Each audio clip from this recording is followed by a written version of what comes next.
नमस्कार बच्चों, welcome back to this CUET course in our TRI classes the Revolution Institute. मेरा नाम है रॉबिन शर्मा और अपन अभी तक कवर कर चुके फिजिक्स के अंदर पहले अपन 5 चैप्टर्स को।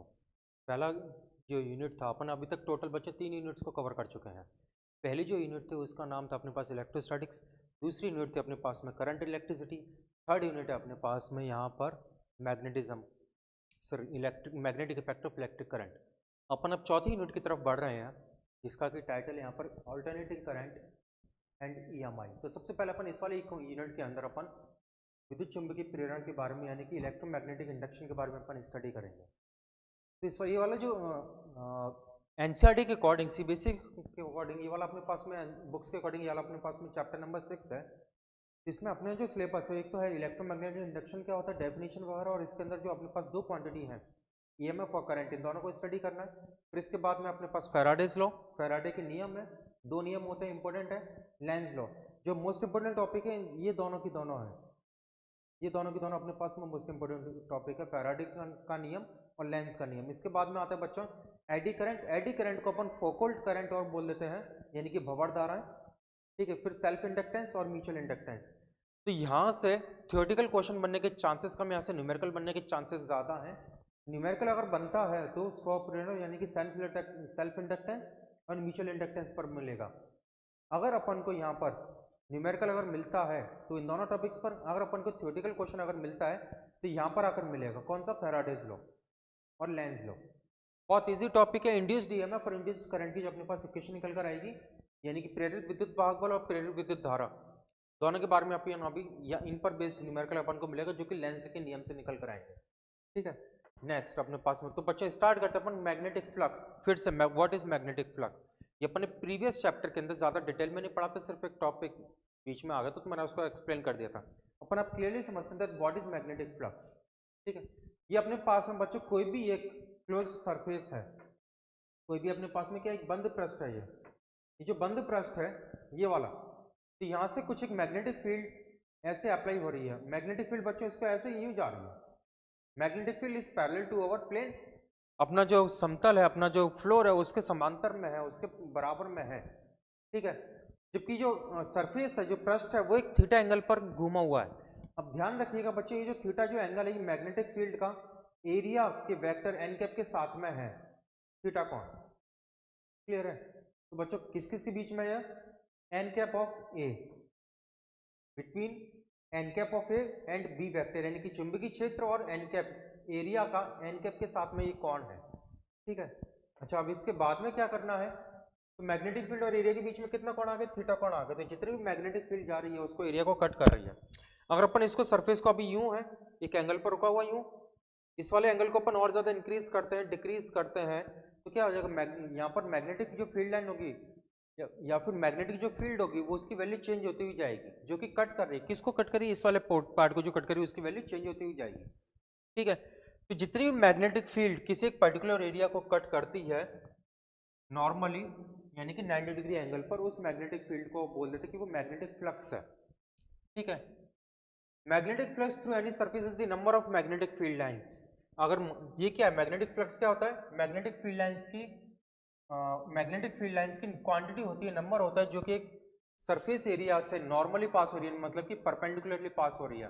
अगर ये वाला सरफेस एरिया बच्चा अपने पास से परपेंडिकुलर हो जाएगा मैग्नेटिक फील्ड के, तो यहाँ से जितनी भी फील्ड लाइंस पास होंगी वो सारी की सारी वैल्यू क्या मानी जाएगी, मैग्नेटिक फ्लक्स है।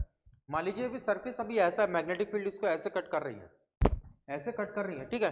तो फिर अपने पास में होगा क्या कि यहाँ पर अभी अगर 5-4 मैग्नेटिक फील्ड लाइंस अभी अगर इंटरसेक्ट कर रही है तो एक मैग्नेटिक फील्ड लाइन की यहाँ पर वैल्यू बनती है 1 टेस्ला। तो बच्चे 4 मैग्नेटिक फील्ड लाइन अगर इस सरफेस को अगर कट कर रही है तो फिर यहाँ पर कितना हो जाएगा, 4 टेस्ला यहाँ पर मैग्नेटिक फील्ड है, 4 टेस्ला इसको कट करी तो फिर अपने पास में फ्लक्स कितना बनेगा, 4 वेबर, ठीक है। Weber is the SI unit of our flux. अच्छा इसको और कैसे बता सकते हैं अपन, it can also be defined as the product of the area of surface and the component of the magnetic field normal to that surface. यानी कि कहने का मतलब है कि अपने पास में इसका जो अपन कंपोनेंट ले लेंगे, इसका मैं कंपोनेंट कितना लूंगा, इस वाले एरिया की डायरेक्शन के अकॉर्डिंग, तो बच्चों इसका कंपोनेंट आएगा अपने पास b cos थीटा, ठीक है। ये वाला अपने पास हॉरिजॉन्टल कंपोनेंट बनेगा इसके अलॉन्ग में, तो b cos theta multiplied by the area, b cos theta multiplied by the area, this is our magnetic flux.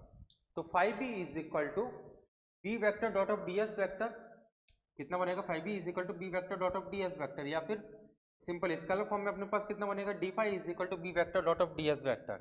अगर इसको अपन इंटीग्रेट अगर करते हैं तो बच्चों कितना बन जाएगा, phi is equal to B A cos theta. अगर आपको स्केलर फॉर्म में अगर दिया हुआ है तो फिर अपन को ऐसे सिंपल करना पड़ेगा, प्रोडक्ट करना है। बी के यहाँ पर मैग्नेटिक फील्ड, ए क्या है, एरिया कॉइल का, ये वो एरिया है जितने के एरिया से इतनी बी वैल्यू की मैग्नेटिक फील्ड पास हो रही है, या फिर B magnetic field A area से पास हो रही है। थीटा के यहाँ पर, theta is the angle between B and A, ठीक है।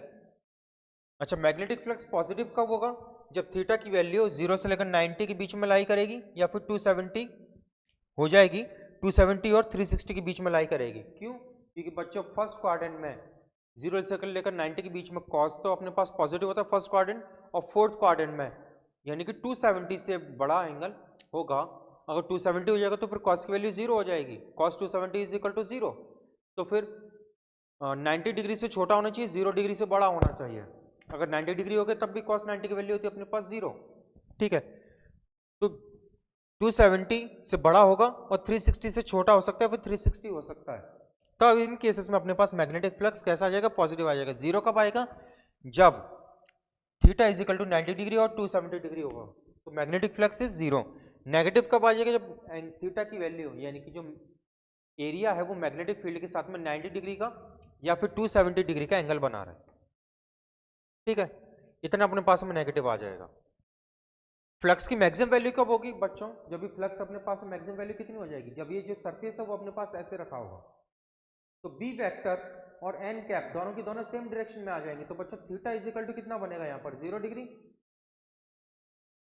Theta is equal to 0 degree कैसे बन रहा है, ध्यान से देखिएगा, ये जो एंगल है ये बी और एरिया के एन वेक्टर के बी एन कैप के बीच में है, तो अभी दोनों की दोनों सेम डायरेक्शन में आ जाएंगी। तो फिर यहाँ पर theta is equal to 0 degree बनती है, मैक्सिमम वैल्यू देगा, ठीक है। तो मैग्नेटिक फील्ड लाइंस इस वाले केस में इसको परपेंडिकुलरली इंटरसेक्ट कर रही है, मैग्नेटिक फील्ड लाइंस इस वाले केस में इसको परपेंडिकुलरली इंटरसेक्ट कर रही है। तो फिर अपने पास मैग्नेटिक फ्लक्स कितना आ जाएगा, मैक्सिमम आ जाएगा, ठीक है। नेक्स्ट,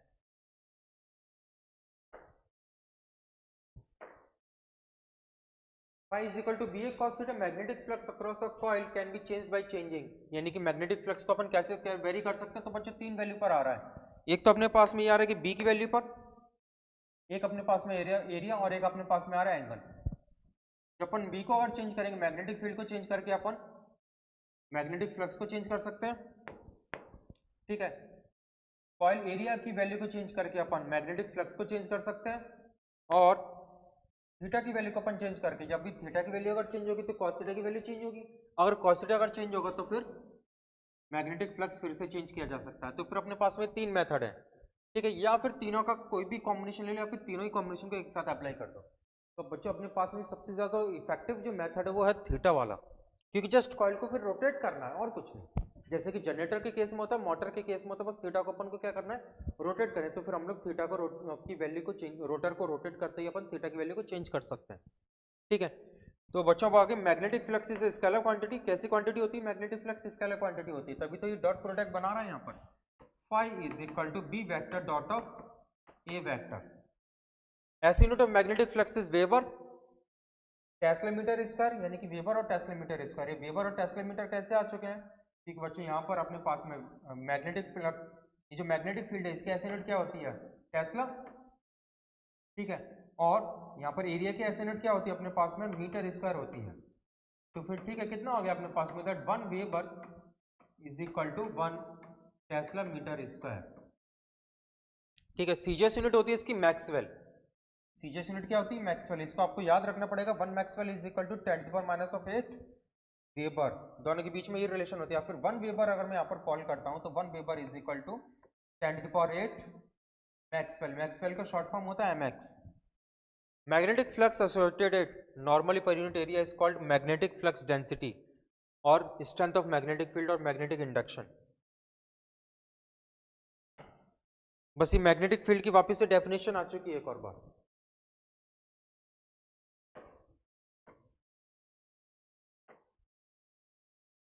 हाँ जी, ये अपने पास में फैराडे का पहला प्रयोग, यहाँ पर अपन लोग अब ईएमआई को प्रॉपरली समझेंगे कि ईएमआई होता क्या है। इलेक्ट्रोमैग्नेटिक इंडक्शन यानी कि विद्युत चुंबकीय प्रेरण। तो बच्चों हो क्या रहा है यहाँ पर, ये जो मैग्नेट है, मैग्नेट का जो नॉर्थ पोल है उसको अगर मैं इस तरफ में लेकर आ रहा हूँ, मैग्नेट का जो नॉर्थ पोल है उसको अगर मैं इस तरफ में लेकर आ रहा हूँ, ठीक है, तो यहाँ पर कॉइल का यहाँ पर क्या बनता है कि नॉर्थ पोल बनता है और यहाँ पर साउथ पोल बनता है, अपोजिट पोल बनेगा। जो पोल पास आ रहा है उसका अपोजिट वाला पोल बनेगा और जो दो पोल दूर जा रहा है उसका सेम पोल बनेगा। ये वाला पोल क्या है, इसके पास में आ रहा है, जब इसके पास में आ रहा है तो इसका साउथ पोल यहाँ पर बन गया, ठीक है, सॉरी नॉर्थ पोल यहाँ पर बन गया, इसके पास आने का अपोज करेगा और दूर जाने का भी अपोज करेगा। पास आने का अपोज करने के लिए जो ये वाला जो पोल है नॉर्थ पोल, उसका सेम पोल यहाँ पर बनना चाहिए, तभी तो रिपल्सन होगा, तभी तो पास आने का विरोध यानी कि अपोज कर पाएगा, ठीक है। तो फिर यहाँ पर अपने पास में नॉर्थ पोल बन गया और इधर क्या बन जाएगा, साउथ पोल बन जाएगा, ठीक है। तो बच्चों जब इधर नॉर्थ पोल बन रहा है, इधर साउथ पोल अगर बन रहा है, तो फिर अपने पास में जैसे राइट हैंड रूल को अगर मैं यहाँ पर लगाऊंगा, राइट हैंड थंब रूल को, सॉरी, जो कि कॉइल के लिए लगता है, ठीक है, तो फिर उसको अपन यूं लगा देंगे। मतलब कि करंट कैसे फ्लो कर रहा है, करंट अपने पास में यूं फ्लो कर रहा है, करंट अपने पास में यूं फ्लो कर रहा है, तो कहने का मतलब है करंट यहां से एंटर करेगा, इस वाले पॉइंट से एग्जिट कर जाएगा, ठीक है। मैग्नेटिक यहाँ पर कंपास की ये जो गैल्वेनोमीटर इसकी निडल में ऐसे राइट की तरफ डिफ्लेक्शन आ जाएगा। अगर साउथ पोल अगर इसमें अगर एंटर कर रहा है, साउथ पोल इसमें से क्या हो रहा है, अच्छा इसमें साउथ पोल एंटर नहीं करे, यहाँ से एग्जिट करे इस वाले में से, तो साउथ पोल बाहर की तरफ आ रहा है, यानी कि ये दोनों की दोनों कॉइल पास में रखी हुई है, इन दोनों के बीच में अपन ने पास में एक मैग्नेट रखी हुई है, तो कॉइल को अपन ने इस वाली मैग्नेट को अपन इन दोनों कॉइल को तो स्टेशनरी स्टेट में रखा है, इन दोनों कॉइल और मैग्नेट को यू मूव करवा के लेकर आए हैं। तो जब साउथ पोल अगर इसके यहाँ से रिलीज होगा तो फिर यहाँ पर बनेगा नॉर्थ पोल, और जब साउथ पोल यहाँ से जब नॉर्थ पोल जब यहाँ पर एंटर करने वाला होगा तो यहाँ पर बनेगा नॉर्थ पोल। क्यों, क्योंकि अपोज करना है, अपोज करने के लिए अगर पास में आ रहा है तो फिर सेम पोल बनेगा और दूर अगर जा रहा है तो फिर अपोजिट पोल बनेगा, ठीक है। तो बच्चों आपको जब याद रखने वाली जो चीज़ है, इतना मैं शॉर्ट में बता दूं कि आप लोग करंट की डायरेक्शन को कैसे निकालेंगे या फिर नॉर्थ पोल साउथ पोल को कैसे डिसाइड करेंगे। अब आप लोग सबसे पहले बात तो ये है कि जो पोल पास में आ रहा है, जो पोल पास में आ रहा है उसका सेम नेचर का ही पोल बनेगा, क्योंकि आने का अपोज करना है। जो पोल दूर जा रहा है उसका अपोजिट नेचर वाला पोल बनेगा, क्योंकि जाने का भी अपोज करना है, आने का भी अपोज करना है, जाने का भी अपोज करना है, ना तो आने देना है ना जाने देना है, ठीक है। तो बच्चों ये वाला पोल जब इस तरफ आ रहा है तो यहाँ पर आने का अपोज हो तो साउथ पोल, और ये वाला पोल जब इस वाले से नॉर्थ पोल जब इससे दूर जा रहा है तो यहाँ पर कौन सा बनेगा, साउथ पोल, ठीक है। आपने पोल डिसाइड कर दिए, पोल डिसाइड करने के बाद में क्या करना है कि आपने पोल डिसाइड करने के बाद में याद रखिएगा नॉर्थ पोल में करंट हमेशा एंटर करेगा, साउथ पोल से करंट एग्जिट करेगा। जब भी आपने इस नॉर्थ पोल साउथ पोल अगर बना दी तो फिर बच्चों यहाँ पर क्या होगा, नॉर्थ पोल ले रहा है साउथ पोल ले रहा, करंट नॉर्थ पोल में एंटर कर रहा है, करंट नॉर्थ पोल में एंटर कर रहा है, साउथ पोल से एग्जिट कर रहा है। आप लोग हर केस में यही देखेंगे, साउथ पोल से दूर की तरफ जाएगा करंट। तो ये सबसे बढ़िया तरीका है इलेक्ट्रिक करंट की डायरेक्शन निकालने का, मैग्नेटिक पोल्स बनाने का, जबकि अपन किसी कॉइल के पास में मैग्नेटिक पोल्स ये बार को लेकर जाते हैं तो, ठीक है। नेक्स्ट, हाँ जी, magnetic flux link with the coil changes relative to the position of the coil and the magnet due to the magnetic lines of force cutting at different angles at the same cross sectional area of the coil। Simple सा कहने का मतलब है, होता क्या है कि poles क्यों आ रहे हैं, या फिर मैग्नेटिज्म क्यों आ रहा है, या फिर करंट क्यों फ्लो कर रहा है। तो बच्चों ये जो अपने पास में ये जो कॉइल ये जो मैग्नेट है, जब भी इसको अगर क्रॉस कर रही है तो फिर इसकी फील्ड लाइंस, इसकी मैग्नेटिक फील्ड लाइंस इसको इंटरसेक्ट करती हैं। तो फील्ड जब भी अगर मूव करेगी, स्टेशनरी स्टेट में लाकर नहीं रखना कि इसको मैग्नेट को यहाँ पर रख दिया तब भी करंट आ जाएगा, ऐसा नहीं होगा। इस कॉइल को अपन को मूव करवाना, जब भी कॉइल को अगर अपन को अगर मूव करवाना है तो फिर क्या होगा, यहाँ पर मैग्नेटिक फील्ड की वैल्यू इस वाले कॉइल के अक्रॉस में क्या होगी, कंटिन्यूसली वेरी करेगी, चेंज होगी। जब भी मैग्नेटिक फील्ड की वैल्यू अगर चेंज होगी, मैग्नेटिक फ्लक्स की वैल्यू चेंज होगी, ठीक है। तो बच्चों मैग्नेटिक फ्लक्स की वैल्यू अगर चेंज होगी तो फिर यहाँ पर इसके कॉइल के अक्रॉस में अपन को ईएमएफ मिल जाएगा। जब भी ईएमएफ मिलेगा तो जैसे ये कॉइल अगर क्लोज्ड है, जैसे कॉइल अगर ये क्लोज्ड है तो फिर यहाँ पर क्या आ जाएगा अपने पास, जैसे अगर ये कॉइल अगर क्लोज्ड है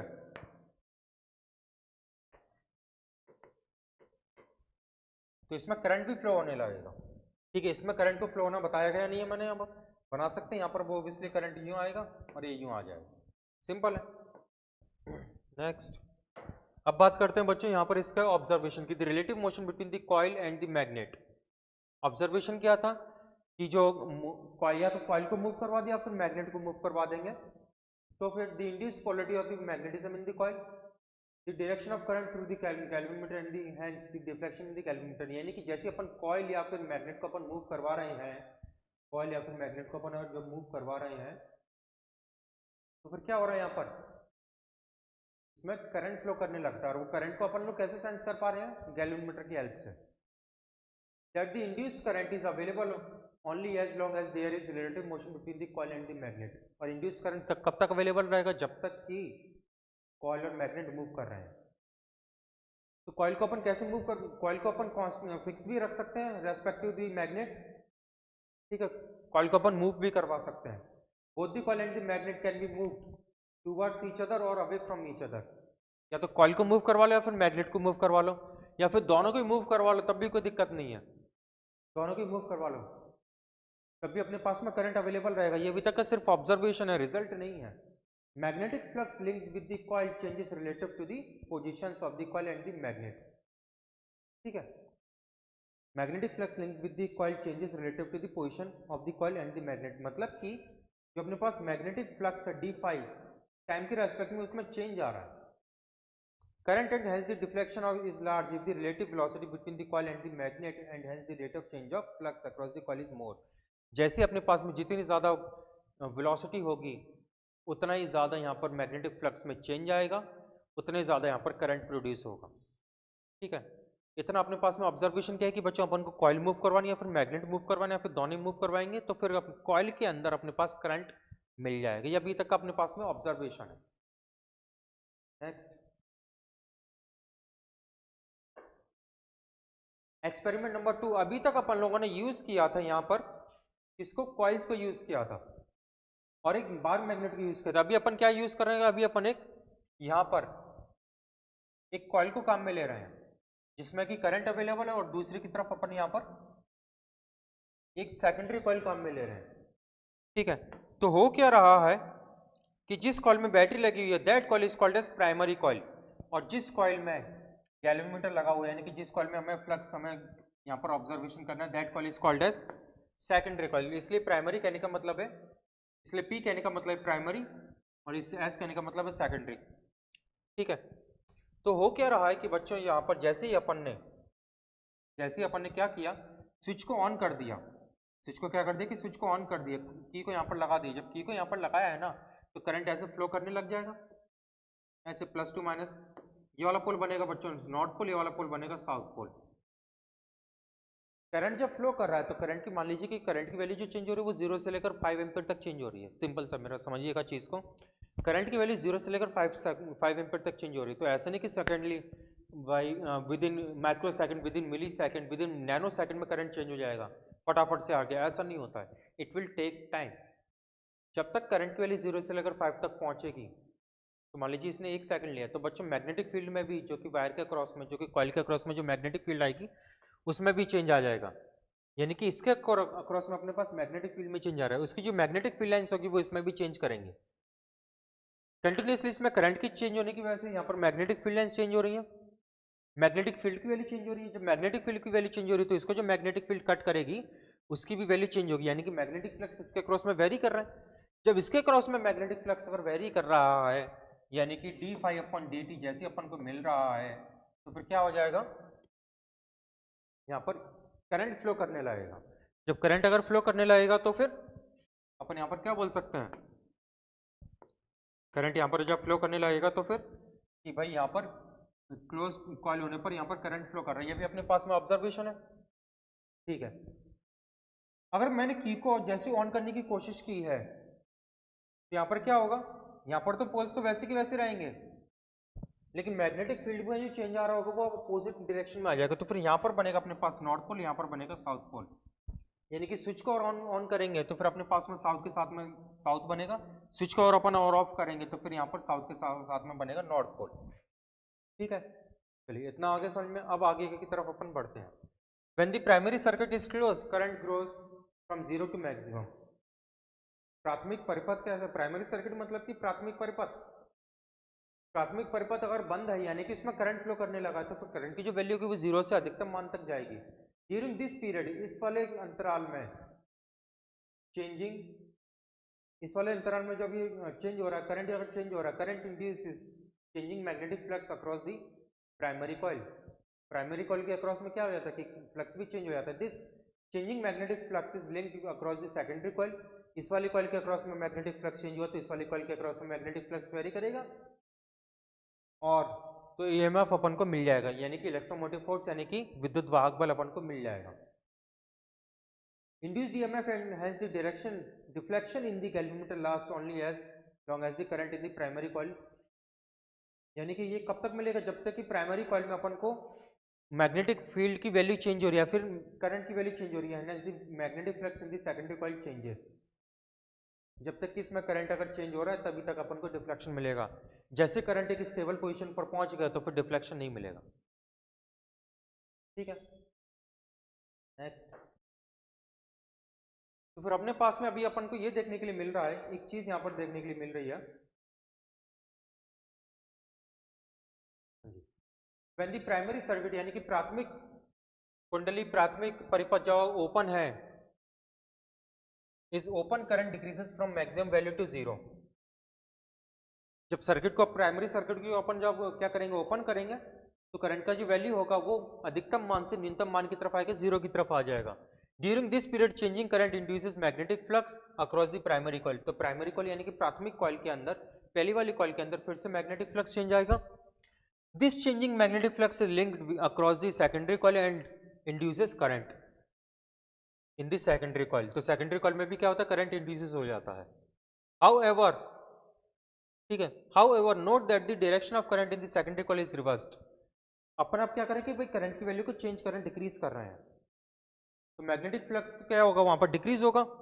पहले इंक्रीज हो रहा था, इंक्रीज रेट से बढ़ रहा था, पहले बढ़ रहा था क्योंकि I is equal to d∅/dt, पहले बढ़ रहा था क्योंकि करंट की वैल्यू बढ़ रही थी, अब डिक्रीज हो रहा है क्योंकि करंट की वैल्यू डिक्रीज हो रही है। तो डिक्रीज होने पर यहाँ पर अपोजिट डायरेक्शन में डिफ्लेक्शन मिलेगा गैल्वेनोमीटर के अंदर।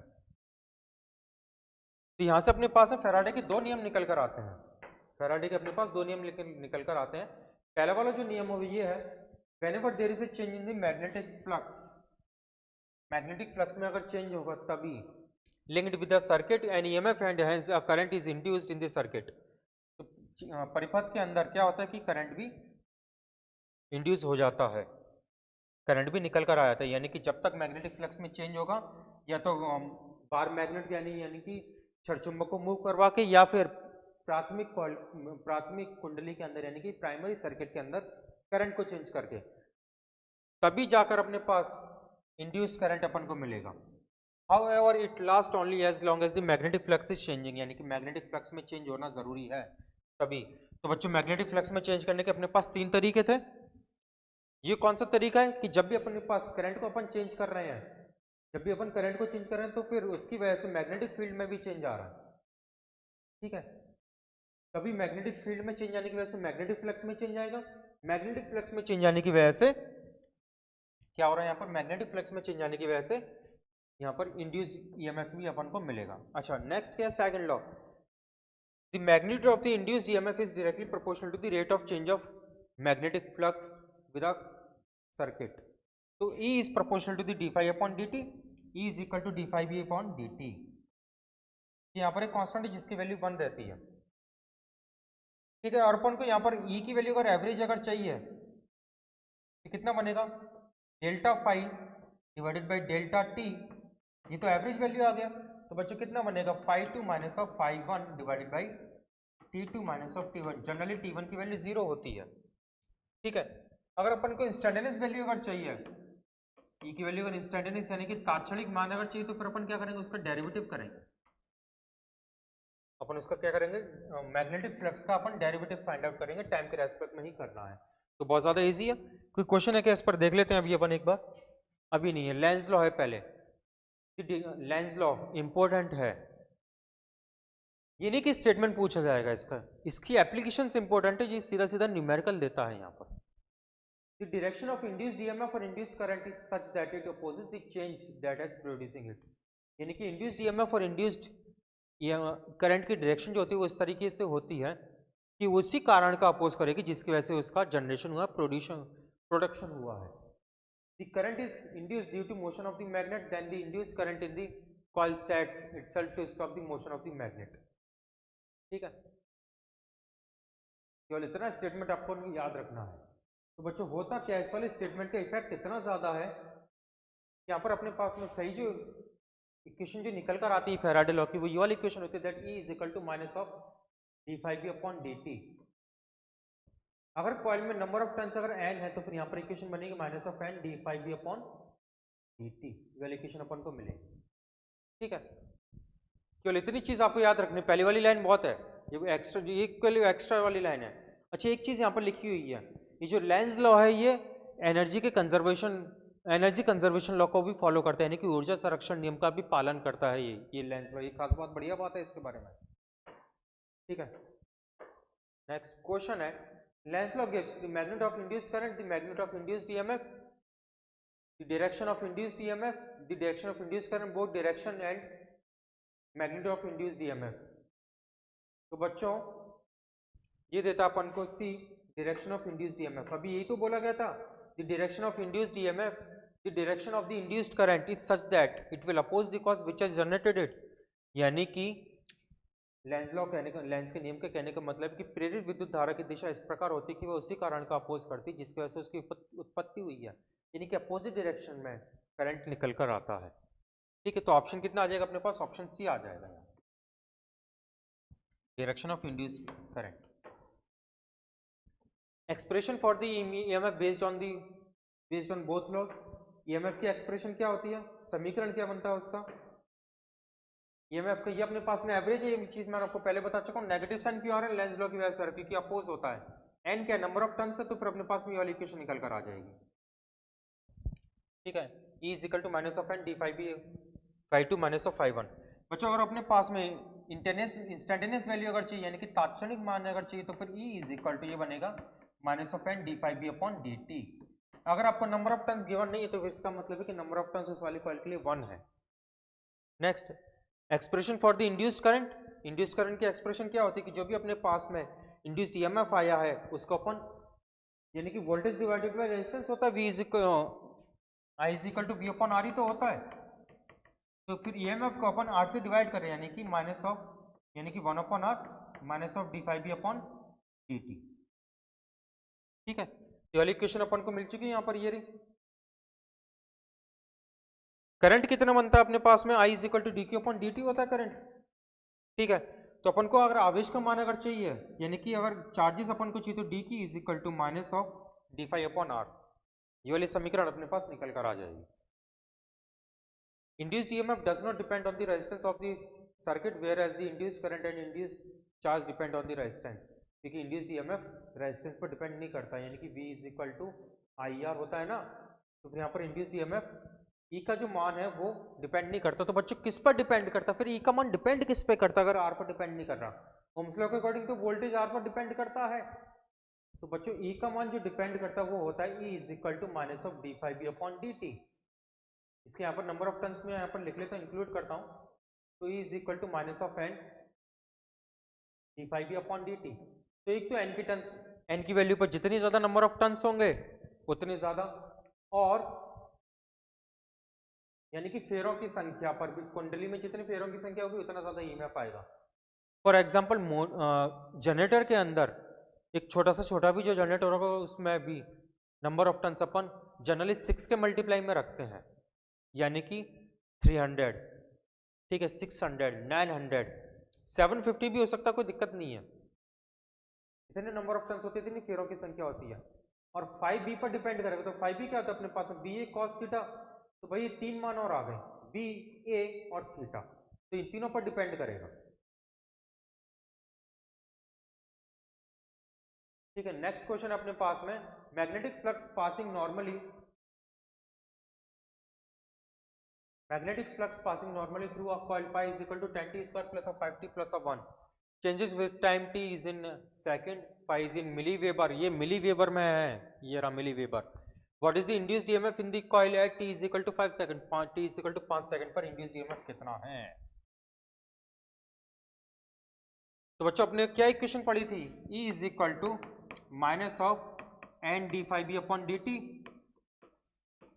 तो यहाँ पर ये चीज क्लियर है कि यहाँ पर नंबर ऑफ टन्स तो गिवन नहीं, तो फिर अपन उसे 1 मानेंगे। ठीक है, तो E इज इक्वल टू कितना आ गया, E is equal to minus of D. 5B की इक्वेशन क्या दे रखी है अपन को, ये वाली इक्वेशन दे रखी है 10t square plus of 5t plus of 1। Video pause करके एक बार आप इसका डेरिवेटिव कीजिएगा, लेकिन ये जो भी आंसर ईएमएफ जाएगा ना वो मिली वोल्ट में आएगा, क्योंकि फ्लक्स अपन को मिली वेबर में गिवन है। वीडियो पॉज करके आप इसका आंसर फाइंड आउट कीजिएगा। ठीक है, चलिए आइए अपन इसका आंसर फाइंड आउट करते हैं। तो बच्चों E इज इक्वल टू कितना आ जाएगा, माइनस ऑफ 10t स्क्वायर का डेरिवेटिव कितना होगा 20t प्लस ऑफ 5। ठीक है, तो यहाँ पर ईएमएफ की इक्वेशन कितनी आएगी, minus of 20t plus of 5। अपन को कितने टाइम पीरियड पर निकालना है यहाँ पर, t is equal to 5 second पर। तो माइनस ऑफ 20 इंटू 5 कितना होता है 20, 20 पंजे 100। ठीक है, और प्लस ऑफ 5, ये अभी भी मिली वोल्ट में आया, याद रखिएगा मिली वोल्ट में, क्योंकि अपन को मिली वेबर में गिवन था ये फ्लक्स। तो कितना हो जाएगा बच्चों 105, माइनस में 105 मिली वोल्ट। कहीं पर आंसर है क्या, कोई आंसर नहीं है, कोई आंसर नहीं है। तो फिर आप क्या करोगे, मिली को कन्वर्ट करोगे 10⁻³ में, तो फिर अपने पास आंसर मिलेगा 0.105 वोल्ट। तो option B is our answer. ठीक है, next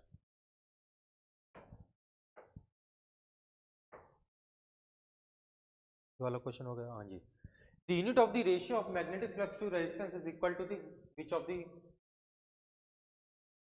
to unit of which quantity, यानी कि magnetic flux divided by resistance कौन सी क्वांटिटी अपन को देता है, ये अपन को फाइंड आउट करना। तो आंसर क्या अपने पास में, आवेश, चार्ज। आंसर पता करते कि यही क्यों आ जाएगा, ऐसे कैसे भरोसा कर लें। तो बच्चों क्या बोला गया है कि मैग्नेटिक फ्लक्स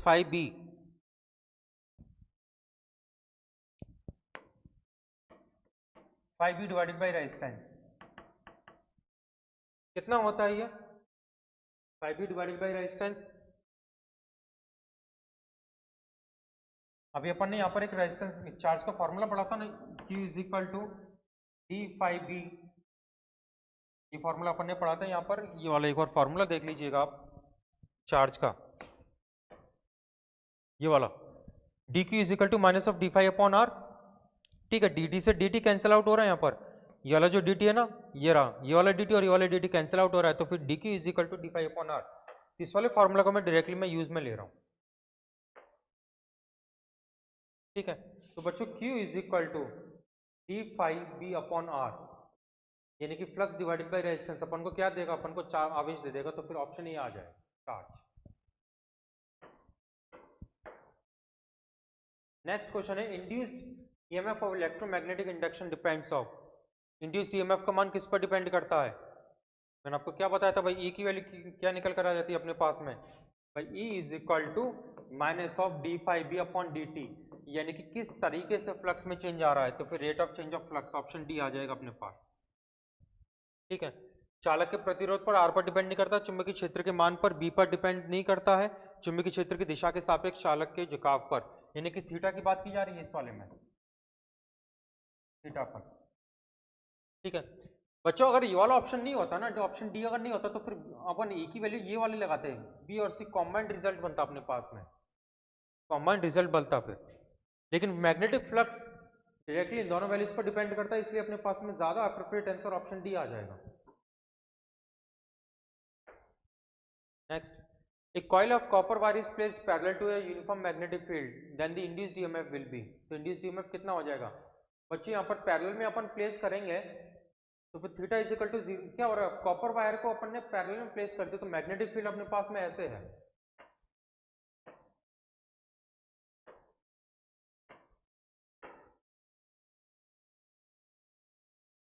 मैग्नेटिक फील्ड अपने पास ऐसे जा रही है।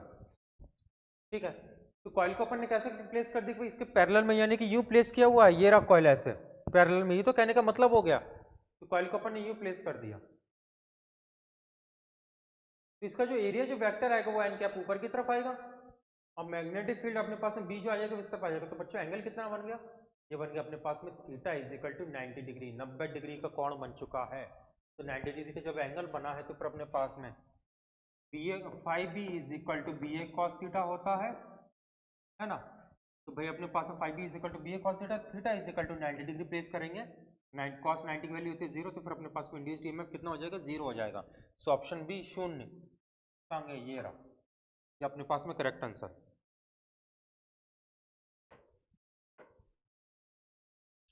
Fleming's right hand rule important नियम है। पहले था अपने पास में जब करंट कैरिंग वायर में की वजह से मैग्नेटिक फील्ड जो जनरेट हो रही है तो उसकी डायरेक्शन क्या आती है, उसके लिए अपन लॉ जो काम में आता है स्ट्रेट वायर की वजह से, मैं यहाँ पर एक बार मैं लिख देता हूँ, आप इसका स्क्रीनशॉट भी ले लेना, इंपॉर्टेंट चीज है ये कि कौन सा लॉ किसके लिए अप्लाई हो रहा है। टोटल अभी तक अपने पास में 4 लॉ है, चारों लॉ को मैं एक बार एक्सप्लेन कर रहा हूँ इंक्लूडिंग दिस वन। ठीक है, एक होता है अपने पास में केवल राइट हैंड रूल, केवल नाम है उसका राइट हैंड रूल। ये यूज होता है to find for magnetic field, for magnetic field. ठीक है, ड्यू टू स्ट्रेट वायर, एक सीधे तार की वजह से मैग्नेटिक फील्ड की जो डायरेक्शन आती है वो क्या आएगी, due to straight wire. Next rule होता है अपने पास में right hand thumb rule, right hand thumb rule. ये किस लिए आता है, ये फॉर मैग्नेटिक फील्ड की डायरेक्शन निकालने के लिए है, बट ये होता है बच्चों ड्यू टू ऐसी मैग्नेटिक फील्ड जो कि सर्कुलर कॉइल की वजह से जनरेट हो रही है। ठीक है, नेक्स्ट होता है अपने पास में यहां पर, कितना हो गया अभी तक, पहला रूल ये रहा, दूसरा ये रहा, नंबर 3 का। नंबर 3 पर जो आता है वो आता है अपने पास में फ्लेमिंग्स लेफ्ट हैंड रूल।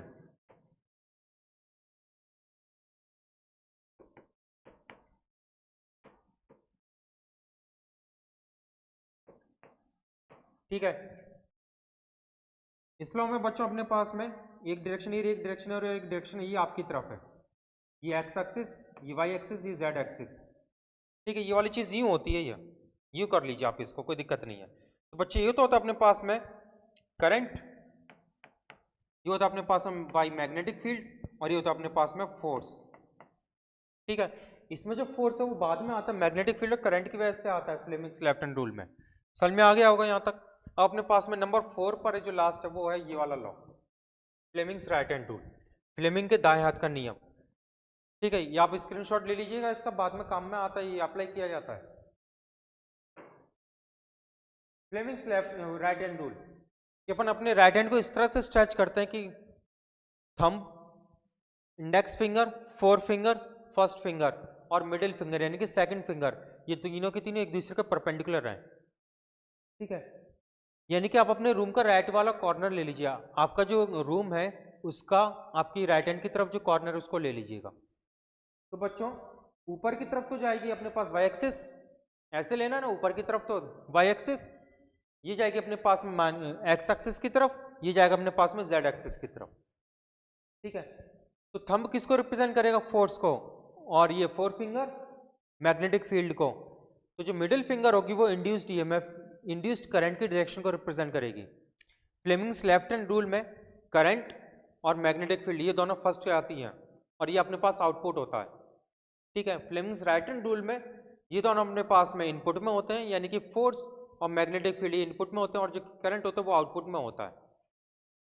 ठीक है, तो लॉ क्या कह रहे हैं यहाँ पर, if central finger, forefinger and thumb of the right hand are stretched mutually perpendicular to each other, यानी कि इन तीनों उंगलियों को अपन एक दूसरे को परपेंडिकुलरली जब रखते हैं तो फिर फोर फिंगर मैग्नेटिक फील्ड की तरफ इंडिकेट कर रही है और जो थंब है वो फोर्स की तरफ इंडिकेट कर रहा है। तो जो सेंट्रल फिंगर जो होती है यानी कि बीच वाली जो उंगली होती है सेकंड फिंगर, वो इंड्यूस्ड करंट की तरफ इंडिकेशन करती है।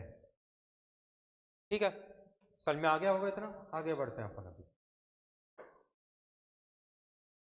एडी करंट्स और फोकल्ट करंट, एडी करंट और भंवर धाराएं क्या होते हैं, the induced circulating loops current produced in a solid metal due to change in the magnetic field in the metal are called induced eddy current, यानी कि मेटल के अंदर जो मैग्नेटिक फील्ड जो चेंज हो रही है उसकी वजह से उसमें जो अंदर की तरफ जो करंट जो प्रोड्यूस हो रहा है that current is called as eddy current.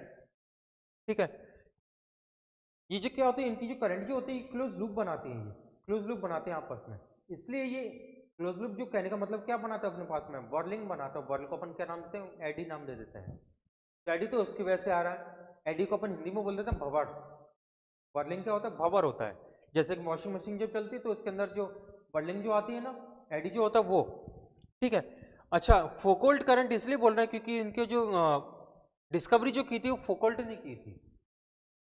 शायद ईयर है 1895 के आसपास इनकी डिस्कवरी हुई थी, ठीक है।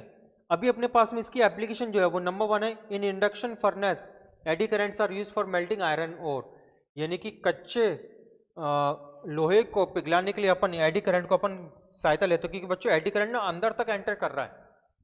खास बात है कि एडी करंट सिर्फ अंदर की तरफ ही जाएगा, सरफेस की तरफ नहीं आएगा। In speedometer eddy currents are use to measure the instantaneous speed of the vehicle, digital meter में काम में आता है। इन डेडविड गैल्वेनोमीटर, एक तरह का डिफरेंट गैल्वेनोमीटर होता है ये। Eddy currents are use to stop the damping of the coil, यानी कि कॉइल जब करंट को वो मेजर कर रहा है तो फिर करंट एक फाइनल वैल्यू पर आने पर निडल को रोकना जरूरी है, तभी तो रोक पाएगा। तो इसकी निडल को रोकने के लिए अपोजिट डायरेक्शन में टॉर्क लगना चाहिए, और वो टॉर्क बनाकर देता है अपन को डेडविड गैल्वेनोमीटर के अंदर, ये एडी करंट बनाकर देता है, ठीक है। In electric brakes of the train के इलेक्ट्रिक ब्रेक्स में अपन एडी करंट को यूज करते हैं। ये वाला इंपॉर्टेंट पॉइंट है number 4। Number 5, in energy meters watt meter, energy meter को अपन पावर मीटर भी बोल देते हैं, क्योंकि वो एनर्जी और पावर दोनों को मेजरमेंट करने के काम में आते हैं। पावर मीटर को अपन बोलते हैं watt meter. Eddy currents are used to measure the consumption of electrical energy, electrical energy का कंजप्शन देखने के लिए कि उनको कितना ज्यादा अपन ने यूज कर लिया, तो फिर अपन एडी करंट्स को अपन काम में लेते हैं। In diathermy eddy currents are used for localised heating of tissues in human bodies, ये भी इंपॉर्टेंट है 6वां पॉइंट। क्यों, क्योंकि बच्चों एडी करंट को अपन यूज करते हैं इसके लिए, हीट जनरेट के लिए, बहुत बड़े तरीके से अंदर तक एंटर करके हीट जनरेट करता है, ठीक है। इसलिए अपन इस वाली को एप्लीकेशन को काम में लेते हैं। इनकी एप्लीकेशन डिटेल में नहीं है अपने पास, केवल इतनी है, क्योंकि थोड़ा सा टफ डिफरेंट टॉपिक हो जाता है और टफ भी रहता है। अब आता है अपने पास में स्वप्रेरण यानी कि सेल्फ इंडक्टेंस, ठीक है। एक और मैं पानी पी लूँ, तब तक आप लोग इसको पढ़िएगा।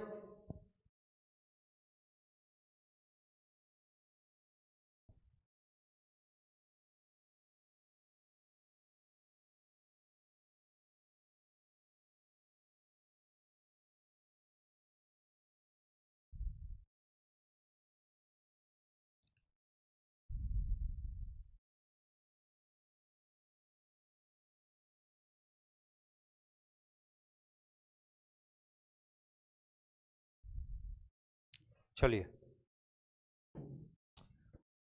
ठीक है, और पानी पी लेता हूं मैं। हाँ जी, सेल्फ इंडक्टेंस बच्चों, ईएमआई क्या था, इलेक्ट्रोमैग्नेटिक इंडक्शन, यानी कि फ्लक्स में चेंज होने की वजह से ईएमएफ का इंड्यूस होना। So this process is called as electromagnetic induction, यानी कि फ्लक्स में बदलाव होने की वजह से ये जो प्रोसेस को अपन विद्युत चुंबकीय प्रेरण नाम देते हैं।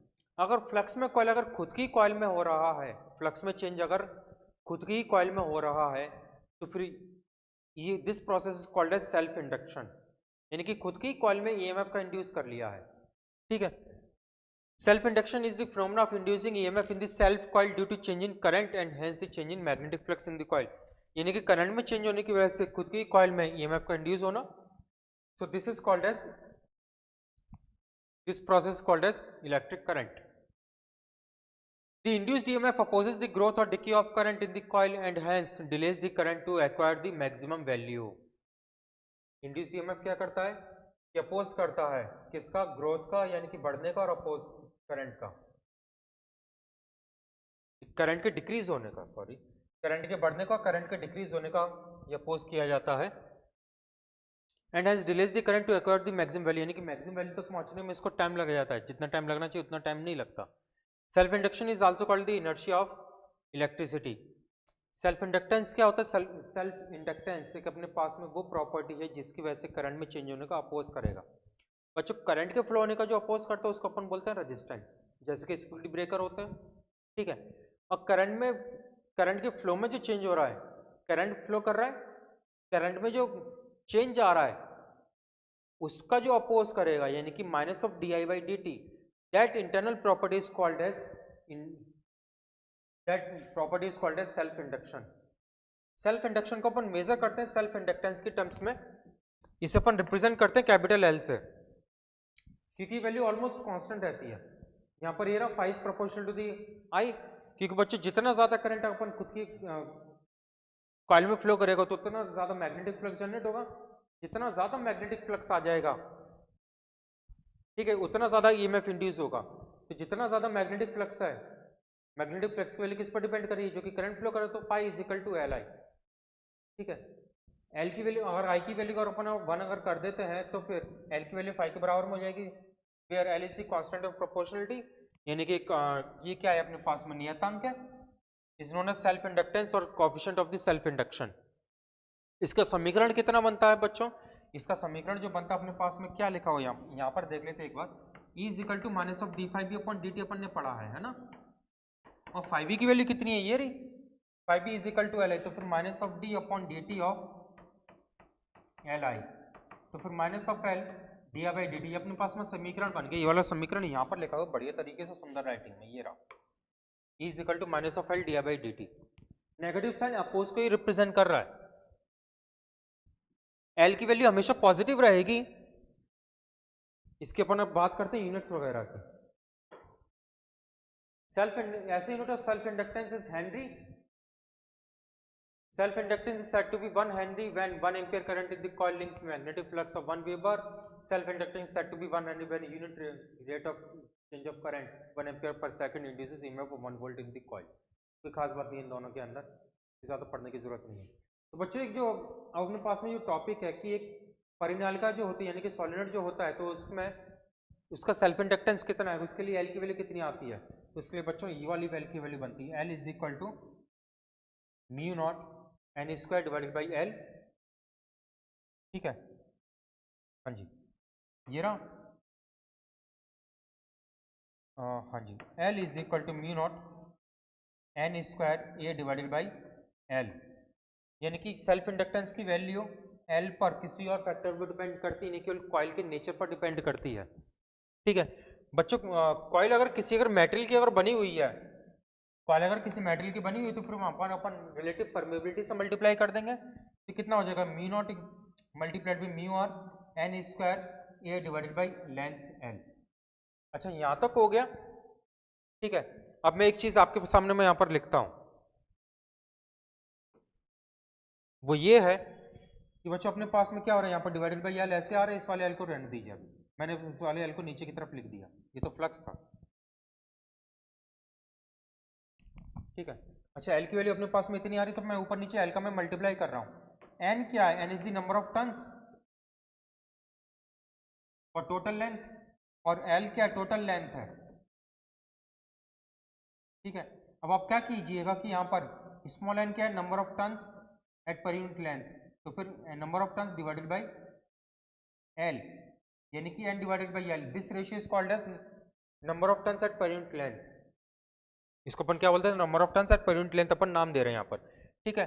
तो बच्चों एन स्क्वायर वाली इक्वेशन है ना अपने पास में, mu naught N square A divided by L, ये अपने पास में किसकी इक्वेशन है, एल की इक्वेशन है, ठीक है। यहाँ पर मैंने ऊपर नीचे मल्टीप्लाई कर दिया लेंथ का, तो बच्चों L is equal to mu naught, ये वाला एल को मैं बाहर की तरफ में लिख रहा हूँ, ये वाले एल को मैं ये वाले एल को मैं बाहर की तरफ में लिख रहा हूँ, एल इंटू एल क्या बनेगा अपने पास, एल स्क्वायर यानी कि एन अपन एल का whole square, A multiplied by L, तो बच्चों ये क्या बनेगा अपने पास में, स्मॉल एन का square mu naught small N का square A multiplied by L, और ए मल्टीप्लाइड बाई एल ये अपने पास में क्या, ये वॉल्यूम है, volume of the solenoid, volume परिनालिका का क्या है, आयतन है, ये पूरा का पूरा फॉर्मूला यहाँ पर है, आप इसका स्क्रीनशॉट भी ले सकते हैं,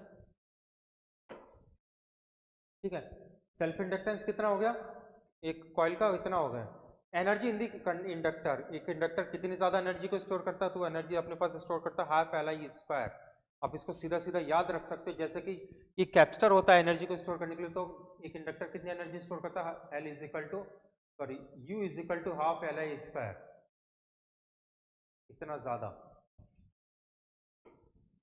डेरिवेशन करना नहीं है, याद रखिएगा। If in a coil with 2 into 10 to the power minus of 3 Henry coefficient of self inductance current flows for 0.1 second is increased at constant rate by 1 ampere, then the magnitude of induced EMF. ये अपन को answer तो दे रखा है, अपन यहाँ पर इसको solve करते। तो बच्चों अपन को क्या क्या गिवन है, इन कॉइल भी 2 × 10⁻³ हेनरी, यानी कि L is equal to 2 × 10⁻³ henry. Easy है। Coefficient of self inductance, current flows for 0.1 second is increased at a constant rate by 1 ampere, यानी कि करंट में चेंज कितना है, delta I is equal to 1 ampere है, और टाइम में change कितना है कि डेल्टा टी कितना अपने पास 0.1 सेकंड है। मैग्नीट्यूड ऑफ इंड्यूस्ड ईएमएफ, तो बच्चों इंड्यूस्ड ईएमएफ की इक्वेशन क्या बनेगी, E is equal to -L dy/dt। ये तो अपने पास में इंस्टेंटेनियस रेट वाला फॉर्मूला होता है। अगर अपने पास एवरेज रेट वाला फॉर्मूला होगा, एवरेज वाला जो फॉर्मूला है वो delta I divided by delta T बनेगा। ठीक है, तो L की वैल्यू कितनी अपने पास में, L की वैल्यू ये लिखी हुई है बढ़िया तरीके से, 2 × 10⁻³ माइनस साइन को लगे रहने दीजिए।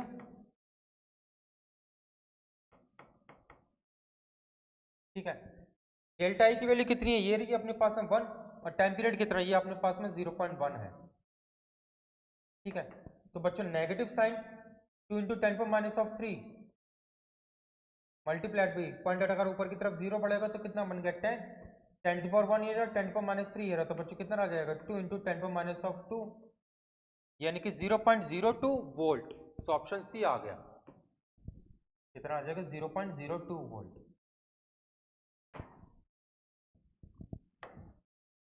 Next, what would be the coefficient of self inductance of a coil of 100 turns if 5 ampere current flows through it? The magnetic flux of 5 × 10⁻³ Maxwell में आपको गिवन है, मैं इसको कन्वर्ट करके मैं आपको बता देता हूँ, क्योंकि बच्चों 1 मैक्सवेल इज इक्वल टू होता है अपने पास 10⁻⁸ वेबर।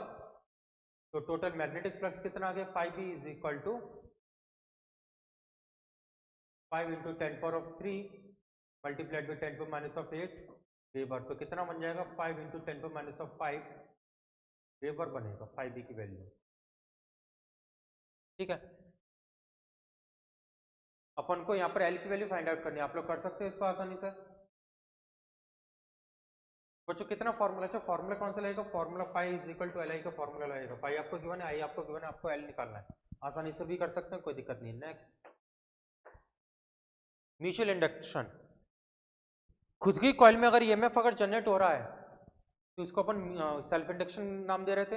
अगर दूसरी कॉइल में करंट चेंज होने की वजह से, प्राइमरी कॉइल में करंट चेंज होने की वजह से सेकेंडरी कॉइल में अगर EMF अगर इंड्यूस हो रहा है तो फिर अपन इसको नाम दे रहे हैं यहाँ पर म्यूचुअल इंडक्शन, यानी कि दूसरी कॉइल में चेंज होने की वजह से, फर्स्ट कॉइल में चेंज होने की वजह से सेकेंडरी कॉइल में EMF का इंड्यूस होना, this process is called as mutual induction.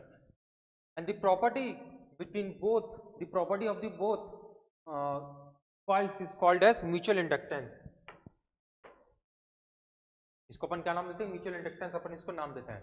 Thus mutual inductance is defined as the magnetic flux linked with the secondary coil when unit current flows through the primary coil। तो बच्चों 5 to 1 यानी कि flux linked to the secondary coil with respect to the first coil is proportional to the current flowing in the primary coil। तो 5 to 1 is equal to Mi1 अपने पास में समीकरण निकल कर आ जाता है। तो EMF की इक्वेशन कितनी बनती है, E is equal to -d/V/dt होता है। तो सेकेंडरी कॉइल में अपने पास कितना EMF इंड्यूस हो जाएगा, -E2 is equal to -M/di1/dt। ठीक है, म्यूचुअल इंडक्टेंस के ऐसे यूनिट क्या होते हैं, वो भी हेनरी होती है। सेल्फ इंडक्टेंस की भी ऐसे यूनिट कितनी रहती है, हेनरी रहती है। सिंपल सा। जब अपने पास में दो कॉइल्स अगर एक दूसरे की अगर कोएक्सियस पर रखी हुई हैं, कोएक्सियल है, तो फिर म्यूचुअल इंडक्टेंस कितना आएगा। ठीक है, म्यूचुअल इंडक्टेंस का कितना बनेगा अपने पास में, रिजल्ट में म्यूचुअल इंडक्टेंस जो निकल कर आता है,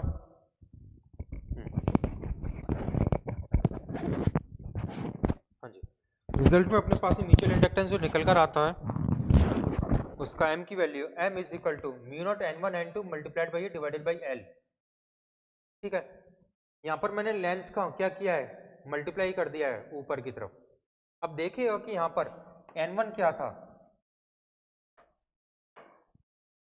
N1 is equal to N1 divided by length L, दोनों कॉइल्स की इक्वल लेंथ होती है, and N2 is equal to N2 divided by length L। ठीक है, तो बच्चों यहाँ से मैंने N1 की वैल्यू कितनी आ जाएगी, स्मॉल कैपिटल N। अच्छा, स्मॉल N1 क्या है अपने पास में, number of turns at per unit length, और कैपिटल एन क्या है, टोटल नंबर ऑफ टन्स। तो कैपिटल N1 कितना आ जाएगा, N1 मल्टीप्लाइड बाई एल, और N2 कितना आ जाएगा अपने पास में, N2 मल्टीप्लाइड बाई एल। ठीक है, तो यहाँ से N1 और N2 को हटाकर मैंने यहाँ पर कितने रख दी, ये वाली वैल्यू को जब प्लेस किया तो कितना आ जाएगा, यहाँ पर मैं सॉल्व करके आपको मैं दिखाता हूँ। तो बच्चों M21 is equal to mu naught, ये रहा N1 की वैल्यू कितनी है, N1L, और ये N2L multiplied by A divided by length कितनी है, लेंथ बच्चों अपने पास में यहाँ पर है डिवाइडेड बाई एल। तो ये कैल से एल कैंसिल आउट हो जाएगा, कितना रह जाएगा, mu not N1 N2 multiplied by A multiplied by length. ये क्या बनेगा, वॉल्यूम बन रहा है, ये अपने पास में समीकरण बन गया जो कि यहाँ पर लिखा हुआ है। ठीक है, दोनों कॉइल्स का एक दूसरे के रेस्पेक्ट में म्यूचुअल इंडक्टेंस बराबर रहेगा, या तो तो इसलिए आप लोग आप उसको M21 बोलिए या फिर M12 बोलिए, बात बराबर है, कोई दिक्कत नहीं है। नेक्स्ट, अच्छा एडिशनल इंफॉर्मेशन क्या है, अगर अपने पास में हम लोग दोनों कॉइल जो अपन काम में ले रहे हैं वो किसी मैग्नेटिक सब्सटेंस की बनी होती है जिसकी की परमेबिलिटी कितने म्यू आर है, तो फिर अपने पास यहाँ पर ये क्या बोल देते हैं अपन इसको, म्यूचुअल इंडक्टेंस यानी कि अन्योन्य प्रेरण का मान कितना बनेगा, इतना समीकरण बन जाएगा। If the solid S1 and S2 have number of turns N1 and N2 different radius R1 and R2, तो अपन ये वाला फॉर्मूला काम में ले लेंगे। ठीक है, mutual inductance depends also on the relative placement of the solenoid, कि दोनों के बीच में उनका प्लेसमेंट किस तरह से रखा गया है, कितना पास में रखा गया है। तो अपन जनरली दोनों को ना एक दूसरे के अंदर, एक कॉइल के अंदर अपन दूसरी वाली कॉइल को फिक्स करके रखते हैं। कोएफिशिएंट ऑफ कपलिंग कैपिटल के between the two coils having self inductance L1 and L2, M और L के बीच में जो रिलेशन वो अपने पास ये वाला रिलेशन होता है, कौन सा, ये वाला रिलेशन होता है M और L1 के बीच में। ठीक है, capital K is called as coefficient of coupling, यानी कि दोनों कॉइल्स को अपन ने बांध के रखा हो, वो कपलिंग कहने का मतलब है एक दूसरे के साथ समान रखना, प्लेस करने की वैल्यू। अगर दो कॉइल को अपन अगर श्रेणी क्रम में अगर जोड़ रहे हैं, सीरीज में अगर जोड़ रहे हैं, तो फिर सेल्फ इंडक्टेंस कितना निकल कर आ जाएगा, L1 L2। अगर उसे अपन समांतर क्रम में जोड़ रहे हैं तो फिर कितना आएगा, 1/L is equal to 1/L1 plus 1/L2। ठीक है बच्चों, आज के लिए इतना बहुत है। अभी तक अपन ने अब EMI वाला पोर्शन चैप्टर एक वीडियो में खत्म कर लिया है। ठीक है, नेक्स्ट क्लास में अपन अभी स्टडी करेंगे, स्टार्ट करेंगे AC को। इंपॉर्टेंट है, AC में से न्यूमेरिकली बनेगा, यहाँ से न्यूमेरिकल बनने के चांसेस हैं इस वाले चैप्टर से, बट थ्योरेटिकल बनने के चांसेस कम है। AC से न्यूमेरिकल बनने के चांसेस ज़्यादा होते हैं। इजी चैप्टर है बट प्रैक्टिस पर डिपेंड करता है वो। ठीक है, उसमें कुछ ज़्यादा डीपली अपन को भी नहीं जाना। ठीक है बच्चों, bye all of you, this was all for today.